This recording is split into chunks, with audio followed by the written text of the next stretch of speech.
বাংলাদেশ কাঁপাতে চলতি বছরের মধ্যে দেশে আসছেন একজন সুইডিশ ফুটবলার। বাংলাদেশের হয়ে খেলার স্বপ্নে বিভোর সুইডেন প্রবাসী এই ফুটবলার। সুইডেনে খেলা এই ফুটবলার যদি বাংলাদেশে আসে তাহলে ক্যাবরেরার জন্য তিনি হবেন ট্রাম্প কার্ড। হামজা চৌধুরী বাংলাদেশে আসার পর থেকেই দেশের ফুটবলে পরিবর্তন লক্ষ্য করা যাচ্ছে।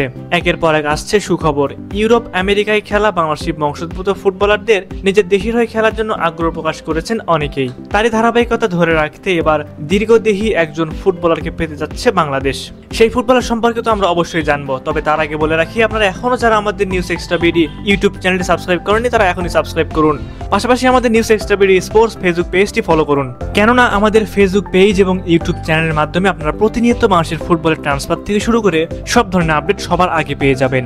বাংলাদেশের হয়ে খেলার স্বপ্নে বিভোর সুইডেন প্রবাসী ফুটবলার, তার নাম হলো ম্যাক্স রহমান। বর্তমানে বাংলাদেশের ফুটবলে বইছে এক গণজোয়ার। সেই জোয়ারের পালে এখন বাড়তি হাওয়া দিতে হবে। বাংলাদেশি বংশোদ্ভূত ফুটবলার ম্যাক্স রহমান খেলবেন বাংলাদেশের হয়ে। আদৌ কি তিনি খেলবেন কিনা এবং কবে থেকে খেলবেন তিনি, এমন প্রশ্নই এখন সবার মাঝে ঘুরপাক খাচ্ছে। ম্যাক্স রহমান খেলেন লেফট ব্যাক পজিশনে, সমান তালে খেলতে পারেন মাঝ মাঠেও।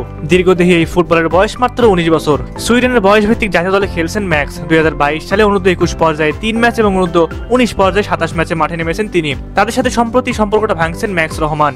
তিনি পাড়ি দিতে চান সৌদি অথবা কাতারে। সেখানে বিভিন্ন ক্লাবের সাথে তার বাক্য বিনিময় চলছে। 2-2 4 হয়ে গেলে যোগ দিবেন ওখানকারই কোনো ক্লাবে, এবং ন্যাশনাল টিম হিসেবে তিনি বেছে নিয়েছেন বাংলাদেশকে। ফুটবলে একজন রক্ষণ ভাগের খেলোয়াড় অথবা ডিফেন্ডার হচ্ছেন একজন মাঠের প্রান্তবর্তী অংশের খেলোয়াড়, যার প্রাথমিক ভূমিকা হচ্ছে খেলার সময় বিপক্ষ দলের আক্রমণকে প্রতিহত করা এবং প্রতিপক্ষ দলের বিপক্ষে গোল করা থেকে বিরত রাখা। রক্ষণ ভাগের খেলোয়াড়ের অবস্থান হচ্ছে গোলরক্ষকের সামনে এবং মধ্যমাঠের খেলোয়াড়ের পেছনে। এইসব ধরনের দক্ষতা রয়েছে ম্যাক্স রহমানের। ট্যাকলিং এ বেশ দারুণ ম্যাক্স। ক্ষিপ্র গতিতে বল নিয়ে ওভারল্যাপিং করতে পারেন তিনি। তার ক্রসগুলো হয়ে থাকে পিঙ্ক পয়েন্ট। লেফট ফ্ল্যাঙ্ক থেকে তার বাড়ানো বলগুলো বেশ গুরুত্বপূর্ণ ভূমিকা পালন করে থাকে। সেন্ট্রাল জোন থেকেও থ্রু বল বাড়াতে পারেন তিনি। বাংলাদেশি ভক্ত সমর্থকরা তাই ম্যাক্সকে ন্যাশনাল টিমে দেখতে চায়।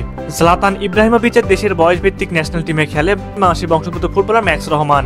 সুইডেনে জন্ম হলেও তিনি বাংলাদেশের খেলার ব্যাপারে বেশ আগ্রহী। ম্যাক্স নিয়মিত ফলো করেন দেশের ফুটবলকে। বাংলাদেশ ফুটবল ফেডারেশনের উচিত এসব প্রতিভাবান খেলোয়াড়ের উপর নিয়মিত নজর রাখা, তাহলে ধীরে ধীরে উন্নতি করতে থাকবে দেশের ফুটবল। বাংলাদেশের হয়ে খেলার ব্যাপারে ম্যাক্স জানান, সুযোগ পেলে ন্যাশনাল টিমের জার্সি গায়ে ধরবেন তিনি। বাংলাদেশকে বিশ্বমঞ্চে নিয়ে যাওয়ার স্বপ্ন দেখেন তিনি। ম্যাক্স রহমান বাংলাদেশ থেকে পাচ্ছে প্রচুর শুভেচ্ছা বার্তা, তাই তো সমর্থকদের কৃতজ্ঞতা জানিয়েছেন এই ফুটবলার। হয়তো খুব শীঘ্রই আসবে অফিসিয়াল ঘোষণা। দর্শক, আপনাদের কি মনে হয় ম্যাক্স রহমান কি খেলবেন বাংলাদেশের হয়ে, এবং তিনি যদি আসেন তাহলে কতটা শক্তিশালী হবে দেশের ফুটবল? অবশ্যই আপনার মূল্যবান মতামতটি আমাদের কমেন্ট করে জানাবেন।